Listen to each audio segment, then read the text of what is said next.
Nada es casualidad, todo se relaciona. Para saber más, debemos unir los cabos sueltos.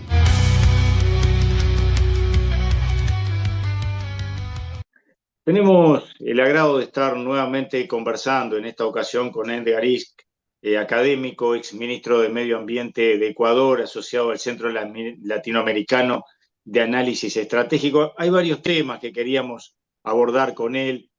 Uno de ellos, obviamente, que fue muy difundido en los últimos días, donde 4 niños, Saúl, Josué, Ismael y Steven, o Steven, eran 4 gurises, como decimos aquí en Uruguay, de entre 15 y 11 años, que fueron aprehendidos por militares que los dejaron, los torturaron y luego los asesinaron y sus cuerpos calcinados aparecieron flotando en un río. Luego está la situación de la vicepresidencia de Ecuador, donde hay 3 mujeres que han sido vicepresidentas en los últimos tiempos, una de ellas derivada al panorama, de alguna manera, de la Cancillería, porque, bueno, se decretó que tenía que trabajar en una embajada, en la Embajada de Ecuador en Turquía. Y un tercer tema que tiene que ver con que el presidente de Ecuador, Daniel Noboa, en plena campaña electoral, firmó un acuerdo hace poquito denominado Proyecto de Seguridad Integral en la región insular, mediante el cual se dispone la entrega de las Islas Galápagos para la construcción de una base militar de Estados Unidos. Edgar, muchos temas para conversar. Sí, pero diría que todos importantes, además todos en realidad creo que necesarios para aclarar la imagen que fuera del país se pueda tener por que son situaciones muy difíciles de comprender dentro y fuera del país. Sin duda que sí. Comenzamos con la de los niños, por ejemplo. Eh, Te agradezco que tú hayas mencionado los nombres de los niños, porque se trata de seres humanos, no de números. No se trata de simplemente decir 4 menores de edad. Ismael de 15, Josué de 14, son niños que Mm, jugaban fútbol, que soñaban con ser grandes futbolistas y poder comprarle una casa a su madre. Nemías, un chico de 15 años que cantaba, que quería ser cantante, pero que además andaba en esa perspectiva. Steven igual. No hay antecedentes que digan que ellos hayan estado metidos en delincuencia. Sin embargo, el gobierno ha tratado de decir que sí, que fueron arrestados cuando estaban cometiendo un delito. Supongamos incluso eso, que mm, las Fuerzas Armadas arresten a personas, peor niños, por ejercer un delito, no les da el derecho de asesinarlos. Y después de asesinarlos, de quemar su cuerpo. Y después botarlos como si fueran basura donde no pudiesen ser fácilmente encontrados. Y después negar prácticamente todo lo que felizmente en este caso hay evidencia de filmación, hay evidencia de alguien que fue testigo relativo de los hechos con los niños, etcétera. ¿Qué es lo que ocurre en este sentido, Álvaro? Que es el típico resultado de militarizar la seguridad ciudadana. Los militares están para otra cosa. Los militares están para la frontera, no saben de seguridad ciudadana, no actúan correspondientemente a eso. Y cuando un país decide no entender que el problema de seguridad es un problema integral que empieza con el tratamiento de la pobreza, con el tratamiento también de los grandes delincuentes de cuello blanco, y decide militarizar, pues lo que acontece generalmente es esto, que hay una visión de guerra interna, el presidente la ha legalizado inclusive, pero si hay una guerra interna quiere decir que que los enemigos están dentro y entonces actúan contra un pueblo como si fuese enemigo. Cierto, no podemos decir que todos los militares, pero La lógica de actuación de quien está preparado para la guerra no es la misma lógica de actuación de quien tiene que tener una visión de seguridad ciudadana de su propio pueblo. Los 16 militares arrestados, hasta donde se sabe y se puede presuponer, son directamente responsables de esto. Y el día de hoy el gobierno, el Ministerio de Defensa insisten ante la justicia de decir que no se trata de una desaparición forzada. Es una desaparición forzada, dicen los organismos de derechos humanos, porque es un organismo estatal. Son militares los que retuvieron a los chicos y luego de eso desaparecen. No es un hecho accidental, no es una desaparición que a veces puede suceder en adultos, de estas desapariciones voluntarias de alguien que quiere perderse. En realidad, estamos hablando de uno de los peores crímenes que refleja la concepción ideológica del gobierno, que refleja además lo que siempre pasa cuando se actúa así. Y la gente ahora se pregunta, ¿por qué no son tan firmes con los narcotraficantes? ¿Por qué extrañamente cuando encuentran droga, que la encuentran, sin embargo, generalmente no había nadie? O sea, los narcotraficantes Mm. dejan una tonelada de droga a la buena de Dios y no argumentan, no preparan la defensa de su fuente de enriquecimiento.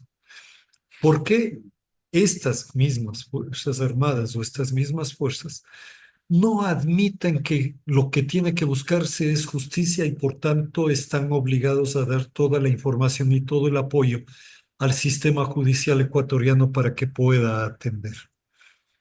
Mm. No somos el primer país que tiene desaparecidos en manos de Fuerzas Armadas. Claro. La diferencia Mm. ahora es que la guerra interna adquiere otra tónica y que esa guerra Mm. interna, en cierto sentido, se ha dicho con veracidad, tiene un rostro. Jóvenes, pobres, de piel negra.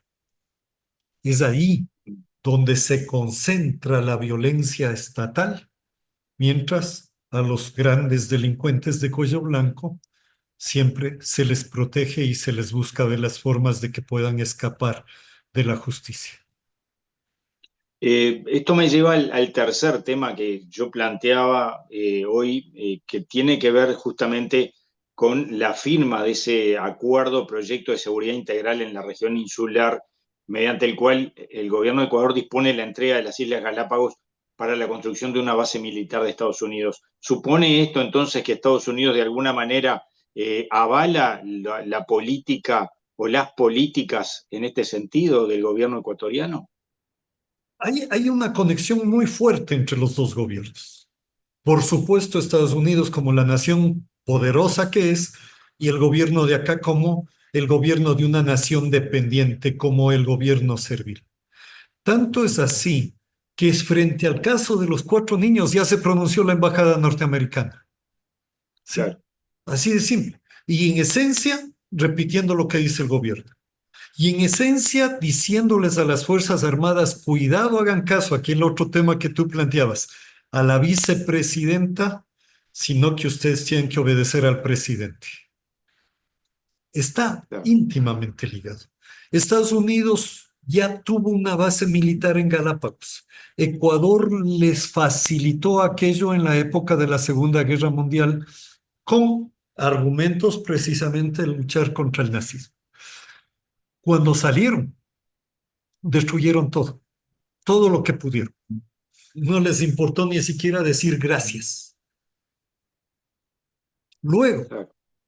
vino ya una pretensión que no es una sola vez, pero se llegó a discutir en el Congreso de Estados Unidos, si no me equivoco, para el 2002, de algún asambleísta, congresista norteamericano que decía que Ecuador nunca ha tomado posesión legal de las Galápagos y que Estados Unidos tenía que hacerlo. Así de simple. Una visión colonial, agresiva y demás. Luego vinieron acuerdos. Ahora el pretexto es el de el narcotráfico. Se habló de la base. Después se dijo, no, solo va a ser un avión. Pero ojo, la misma clasificación que el gobierno norteamericano, el Estado, realiza de lo que es una base ha cambiado. Ya no simplemente se trata de grandes instalaciones territoriales. Ahora una base es movible. Una base es también precisamente el contar con esta posibilidad de poner sus aviones de vigilancia y espionaje en un lugar. No necesitan decir que toda la base es suya. Cuando lo hicieron ya aquí en el Ecuador últimamente, pero en el Ecuador continental, la base de Manta era una base ecuatoriana que se puso al servicio de las Fuerzas Armadas. Ahora ya existe esto desde pocos años atrás, aviones. Supuestamente para garantizar la vigilancia para que no salga el narcotráfico. Todos los datos dicen que cada vez sale más narcóticos, más droga de puertos y de las costas ecuatorianas que anteriormente. Es un proceso en crecimiento. Ayer salía una noticia un tanto inexacta, pero el 90% de la droga que se ha capturado en Holanda, Bélgica y España habría salido desde Ecuador. Se ha vuelto el puerto central de transmisión. Aquí no se produce. Ya está ese avión. ¿Cuántas naves con droga ha permitido capturar? Nadie lo dice. Y lo más probable es que ninguna. Ahora hablan ya de instalar una base. Ah, y cuando venía el avión, ojo, algún militar ecuatoriano vergonzosamente llegó a decir que las Galápagos eran un portaaviones natural. Eso, o poner la base, significa poner a las Galápagos en riesgo de ser objetivo de guerra, de Claro. cualquier guerra, como se la quiera llevar. Y las Galápagos no son portaaviones natural. Las Galápagos son un laboratorio natural. Es un sitio donde todavía tratamos de entender la vida. Es un sitio que fue clave para Darwin, todo el mundo lo sabe, pero que sigue siendo clave ahora para comprender cómo ha sido el proceso de la vida en el planeta Tierra. Ponerle a esto bajo un esquema armado es un absurdo. Esto tiene que ir a debate de todas maneras en la Asamblea, porque nuestra Constitución de manera expresa dice que está prohibido poner bases, que Ecuador es un territorio de paz. Ahora quieren hacer cambio constitucional para decir que queda que somos territorio de paz, pero que sí podemos tener bases militares de distintos países para preparar o hacer la guerra contra distintas personas. Estratégicamente, Galápagos está muy bien ubicada para los militares. La distancia que tiene el Ecuador continental con Galápagos son 1000 kilómetros y es más o menos la misma distancia entre Galápagos y Panamá. Aquí ya podemos comenzar a ligar con lo que habla Trump de querer reapropiarse del canal de los panameños. Claro. No está desligado. ¿Tiene que ver eso con la droga? ¿Eso le va a ayudar al Ecuador a enfrentar el problema del narcotráfico? De ninguna manera. Sus propósitos son totalmente distintos. Sus propósitos son de dominación, de control territorial y de mayor sometimiento de América Latina, además de los países del Pacífico que tenemos una conexión marítima directa con Asia y con China, que está declarado como enemigo por Estados Unidos y que Estados Unidos además ha declarado que aquel gran puerto que China está construyendo en Perú como préstamo, etcétera, que ese gran puerto o no funciona o todo lo que salga de ahí para que llegue a Estados Unidos tendrá aranceles imposibles de comercializar. Entonces, yo creo que esto nos aclara muy visiblemente que se trata de una base para la dominación regional, para volver a controlar un pedazo de su patio trasero y que al no tener ni coherencia con nuestra constitución, ni coherencia con el futuro del Ecuador, no podemos aceptarlo. Que lo que el gobierno ha hecho es un acto vergonzoso de sometimiento ante una potencia extranjera. Frente a esto, Edgar, que tú nos comentas, hasta parece que lo de las vicepresidentas fuera un tema menor. Sin embargo, uno piensa desde esta mirada a la distancia que no lo es. El 4 de enero, la vicepresidenta Verónica Abad anunció que iba a asumir la presidencia en sustitución de Daniel Noboa para que participara en el proceso eleccionario. Esto llevó a que Noboa nombrara a Cynthia Gelibert como una nueva vicepresidenta. Mientras tanto, Sarija Moya fue presentada como embajadora de Ecuador en Turquía. Todo esto es muy difícil de entender fuera del Ecuador. Y es difícil de entender para los ecuatorianos. Han logrado hacer un entrevero jurídico que es muy complejo. Y entonces, claro, cada constitucionalista, cada abogado está presentando su tesis, pero es bastante difícil. No quiero ir por eso mismo, por el lado legal principalmente, sino Claro. ir por el lado político. El Ahí está. presidente Noboa ganó las elecciones en una dupleta. Nosotros en el Ecuador nombramos presidente y vicepresidente en la misma papeleta. ¿Sí? ¿Quién nombró a su candidata a la vicepresidencia? Él. Rápidamente no se entendieron, tuvieron conflictos, además el señor tiene elementos de machismo muy acentuados, ¿no? Entonces, tiene que ser alguien servir a él. Esta señora vicepresidenta que ganó es tan o más de derecha que ella. Es el único personaje que yo conozco que ha coincidido con Milei en decir que la educación no es un derecho, por poner un ejemplo. Pero sus complicaciones fueron más complicaciones de carácter personal que ideológico. Él la nombró, él la puso en la lista y con ella ganó. De manera que constitucionalmente ella es la vicepresidenta. Otro aspecto que tiene nuestra legislación. El vicepresidente o la vicepresidenta solo tiene las funciones que expresamente el presidente le da. Y entonces, como ya estaban resentidos, el presidente decidió primero mandarle a Israel en una misión de paz que nadie conocía y que las fuerzas en conflicto nunca habían conversado de quién era esta señora que venía acá. Y el asunto era sacarla del país. Y la sacó. O sea, eso ya sucedió. Ella presenta una demanda, etcétera, y por supuesto se detecta que no podía darse.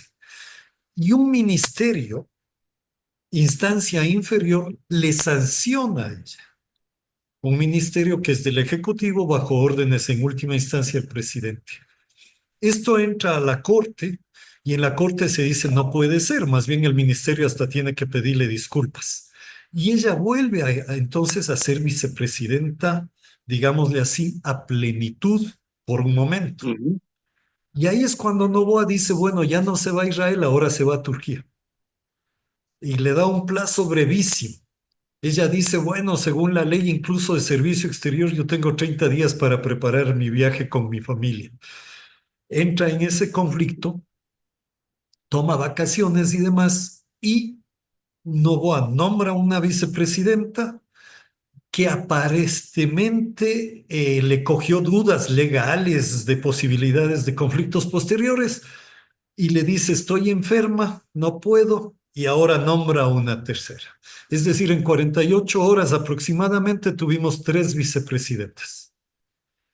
Pero ojo, las dos nombradas por el presidente. Las dos haciendo una demostración de que el presidente asume actitudes dictatoriales. Esto va ligado incluso a otros gestos. No pedir autorización, no pedir licencia para salir a campaña. Es presidente candidato. Ahí hay una discusión de que la Corte Constitucional le daría alguna posibilidad de eso. Quisieron hacer lo mismo sus candidatos a la Asamblea, sobre todo los que son asambleístas ahora y son candidatos para continuar en la Asamblea. El día domingo en la Asamblea tomaron la decisión de que no, que todos los que sean candidatos salen con licencia. Pero la idea es, en el fondo, aquí no hay más determinación legal que la que el presidente diga. Hay una actitud de carácter dictatorial en el fondo.